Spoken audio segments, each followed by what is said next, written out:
राज्यभरातील शेतकरी बांधव पीक विम्याच्या प्रतीक्षेमध्ये मागील अनेक महिन्यांपासून आहेत, कारण खरीप हंगामाचा पीक विमा 2025 अजूनही शेतकऱ्यांच्या खात्यावरती जमा नसतानाच अधिवेशनामध्ये याबाबतची माहिती आपल्या कृषी मंत्र्यांनी दिली आहे। त्यासोबत राज्याच्या त्या ठिकाणी कृषी विभागाच्या वतीने देखील याबाबतची माहिती देण्यात आली असून खरीप पीक विम्याचे पैसे आता वितरण अंतिम टप्प्यात असल्याची माहिती मिळत आहे आणि येत्या काही दिवसांमध्येच हे लाभार्थ्यांच्या खात्यावरती वितरण केले जाणार असल्याची देखील माहिती मिळत आहे।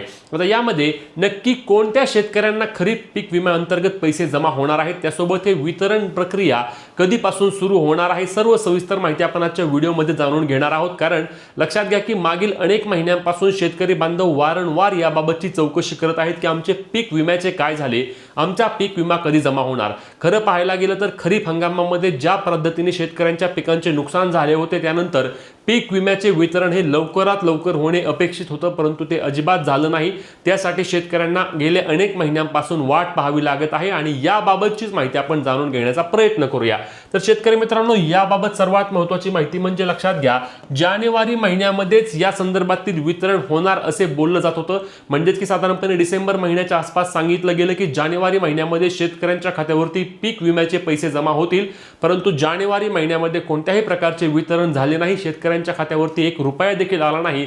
जानेवारी महिना संपला, फेब्रुवारी महिना संपला, आता मार्च महिन्यामध्ये याबाबतचे वितरण होणार असल्याची माहिती आता अधिकृतपणे मिळत आहे। याबाबत कृषी मंत्र्यांनी देखील आपल्या विधानसभेत बोलताना माहिती दिली आहे। त्यासोबतच आपल्या राज्याच्या कृषी विभागाच्या वतीने देखील या संदर्भातील माहिती आता दिली जाते। कारण लक्षात घ्या, आता क्लेम कॅल्क्युलेशन जे आहे ते क्लेम कॅल्क्युलेशन अंतिम टप्प्यामध्ये असल्यामुळे शेतकऱ्यांच्या खात्यावरती हे पैसे जमा होतील। साधारणपणे पुढच्या आठवड्यामध्ये हे पूर्ण होऊन शेतकऱ्यांच्या खात्यावरती वितरणाची प्रक्रिया देखील सुरू केली जाणार आहे। आपण पाहिलं की 1 रुपयामध्ये मागील वर्षी जो पीक विमा योजना होती ती योजना बंद केली होती आणि त्यासोबतच यावेळीच्या पीक विम्याअंतर्गत काही त्या ठिकाणी बदल देखील करण्यात आले होते। या बदलांबद्दल बोलायचे म्हणजे सर्वात महत्त्वाचं म्हणजे यावेळी फक्त एकाच टप्प्यात वितरण केले जाणार आहे, इतर ट्रिगर त्या ठिकाणी काढून टाकले होते।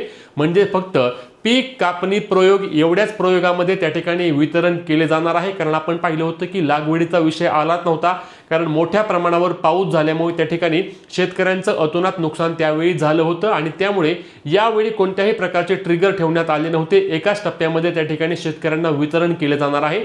यामध्ये कृषी विभाग किंवा कृषी मंत्र्यांच्या वतीने ज्या सुरुवातीला माहिती दिली होती की 17,500 रुपये हेक्टरी आम्ही किमान शेतकऱ्यांना त्या ठिकाणी मदत करू। मग हे 17,500 रुपये हेक्टरी मदत शेतकऱ्यांसाठी सध्या शक्य आहे का? तर सध्याच्या घडीला ही वितरण एवढ्या प्रमाणामध्ये होईल असे वाटत नाही। खरे तर व्हायला नक्कीच पाहिजे। लक्षात घ्या, शेतकरी बांधवांचं ज्या प्रमाणामध्ये नुकसान झालं होतं ते नुकसान पाहता 17,500 रुपये हेक्टरी तुम्ही देऊ असे सांगितलं होतं।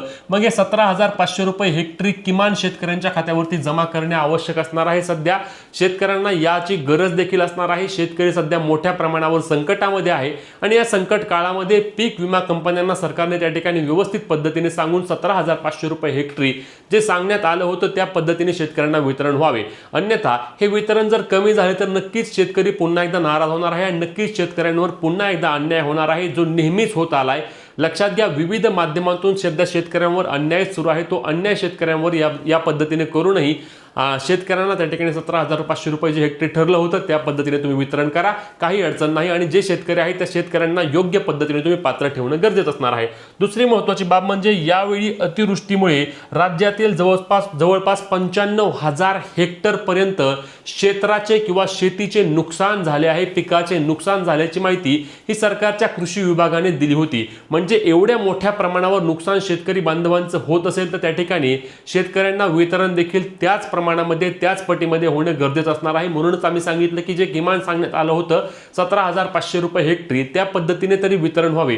जास्त दिल्यास कोणत्याही प्रकारची अडचण नाही, परंतु सरकारने जी अंतिम रक्कम सांगितली होती की आम्ही यावेळी शेतकऱ्यांना चांगल्या प्रमाणामध्ये त्या ठिकाणी मदत करू, 17,500 रुपये हेक्टरी आम्ही किमान मदत देऊ, तर त्या पद्धतीने हे वितरण व्हावे आणि हे वितरण आता पुढच्या हप्त्यामध्ये किंवा पुढच्या आठवड्यामध्ये होणार असल्याची माहिती मिळत आहे। कारण सांगितल्याप्रमाणे तुम्हाला क्लेम कॅल्क्युलेशन अंतिम टप्प्यात आलेले आहे आणि क्लेम कॅल्क्युलेशन पूर्ण झाल्यानंतर त्या ठिकाणी शेतकऱ्यांच्या खात्यावरती देखील पीक विम्याचे पैसे जमा होणार आहेत। तुमचे पीक विम्याचे किती पैसे जमा व्हावेत नक्की कमेंट करून सांगा। महत्त्वाची व्हिडिओ शेअर करून अशाच अपडेटसाठी आपल्या पेजला फॉलो आणि चॅनलला सबस्क्राइब करा। जय महाराष्ट्र।